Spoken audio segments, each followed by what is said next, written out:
Picture this. You've been working for years. You save consistently. You avoid unnecessary debt. You build your credit score. And every paycheck brings you one step closer to what you've always believed is the ultimate financial milestone. Buying a home. It's the goal your parents talked about. It's the advice financial experts repeated for decades. It's the symbol that you finally made it. Then, one day, you start looking at the numbers. The mortgage payment is higher than rent. Property taxes keep rising. Insurance costs more than expected. Maintenance isn't optional. Closing costs appear out of nowhere. And suddenly, a question quietly enters your mind. Am I actually building wealth? Or am I just buying the most expensive version of security? This isn't a video about why buying a home is bad. And it certainly isn't a video telling everyone to rent forever. It's about something much more important. Understanding what a house actually is. Because for many people, homeownership has become less of a financial decision and more of an identity. If you've ever wondered whether buying is always the smartest move, or whether renting could actually put you ahead financially, then this video is for you. And if you enjoy calm, evidence-based conversations about building wealth without hype, consider subscribing. Every week, we break down financial decisions that quietly shape your future. Here's the idea that changes everything. A home gives you a place to live. An investment gives your money a job. Sometimes those two things overlap. Sometimes they don't. For decades, buying a home often did both.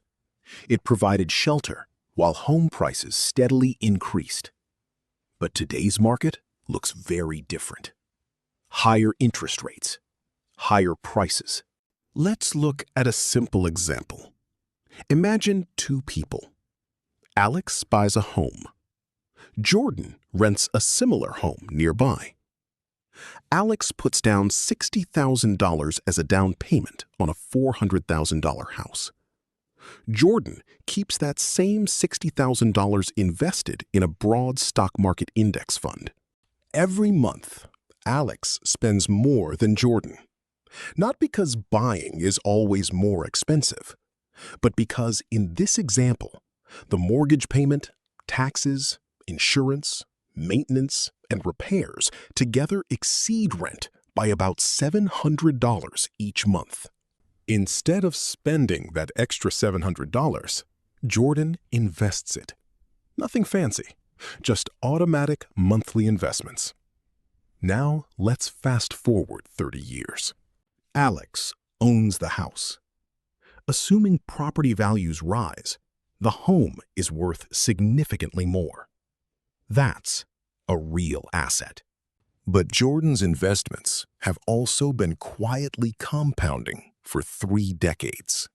The original $60,000 had time to grow. The monthly investments kept growing. And because investing rewards time more than perfection, Jordan may end up with an investment portfolio worth well over $1 million, depending on market returns. Does that mean renting always wins? No, because Alex still owns a valuable home. The point isn't that renting beats buying. The point is that buying isn't the only path to wealth. And that's a surprisingly difficult idea for many people to accept, because we've spent decades hearing a very simple message. Renting throws money away. But think about that sentence for a moment. Every dollar you spend on food disappears. Every dollar you spend on electricity disappears. Every dollar you spend on healthcare disappears. That doesn't make those expenses bad. They provide value. Rent provides shelter. The real question isn't whether rent disappears. It's whether the alternative creates enough additional value to justify its higher cost. That's a much more useful question. Now, you might be thinking, but homeowners build equity. Totally fair, and they absolutely do. Every mortgage payment gradually increases ownership. That's real progress. But equity isn't free. It comes attached to interest payments, maintenance, taxes, transaction costs, and years of responsibility. Many first-time buyers compare rent only to the mortgage payment. They forget everything else surrounding it. A roof replacement, a broken furnace, foundation repairs, water damage, property taxes, HOA fees. These costs don't happen every month, which is exactly why they're easy to ignore. Until they arrive. This is why comparing rent to a mortgage payment alone creates an incomplete picture. You're comparing one monthly number against an entire financial ecosystem. So how should you actually think about this decision? Step 1. Separate the emotional decision from the financial decision. Buying a home can make perfect emotional sense. You want stability, privacy, a backyard, the ability to renovate, the freedom to stay somewhere for decades. Those are valuable benefits. Just recognize that they're lifestyle benefits first, investment benefits second. There's nothing wrong with paying for stability. Problems begin when we convince ourselves every emotional purchase is automatically the best financial investment. Step 2. Calculate the true monthly ownership cost. Don't stop at the mortgage. Include taxes, insurance, maintenance, repairs, HOA fees, opportunity cost. The goal isn't to make buying look worse. The goal is simply to compare reality against reality, not reality against marketing. Step 3. Compare that difference honestly. If owning costs $800 more each month, ask yourself a different question. What happens if that $800 gets invested instead? Not because you must rent, but because understanding the opportunity cost helps you make a fully informed decision. Every dollar has multiple possible futures.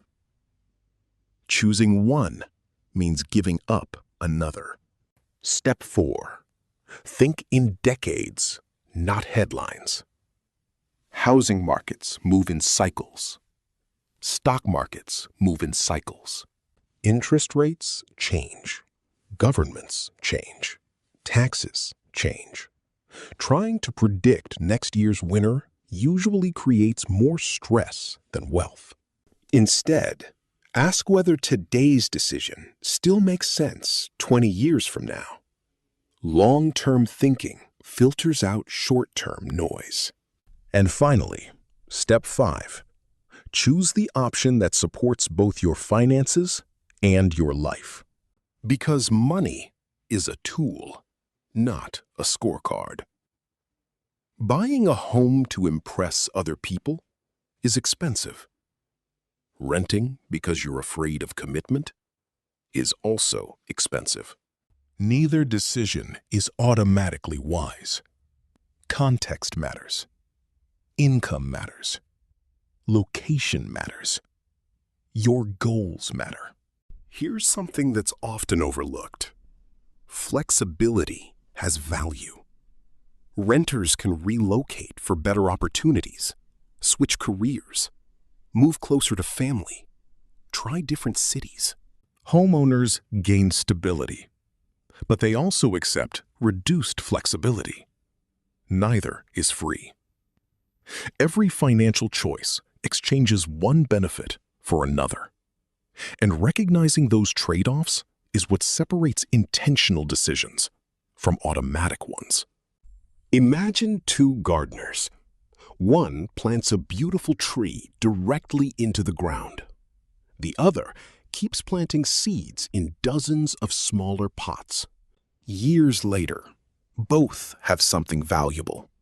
One has a single strong tree. The other has an entire garden. Neither approach is wrong, but they grow differently.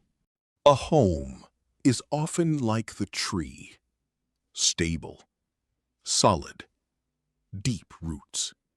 Investments are more like the garden, diversified, flexible, continuously growing in different directions. The mistake isn't choosing one over the other. The mistake is believing there's only one correct way to grow. Financial freedom rarely comes from copying someone else's blueprint. It comes from understanding your own. So let's bring everything together. First, separate emotion from investment. Second, calculate the true cost of ownership. Third, compare that cost against the investing alternative. Fourth, think over decades instead of months. And finally, choose the option that supports the life you actually want, not the life you feel expected to live. Owning a home can absolutely be a wonderful decision. So can renting. The goal isn't to win an argument. The goal is to build a financial life that gives you both security and freedom. Because security isn't just owning where you live. It's knowing your financial future isn't dependent on a single decision. And freedom isn't having the biggest house on the block. It's having enough options that your money serves your life instead of your life serving your money. I'm curious where you are on your own journey. Are you currently saving for your first home, or are you intentionally renting while investing the difference? Let me know in the comments.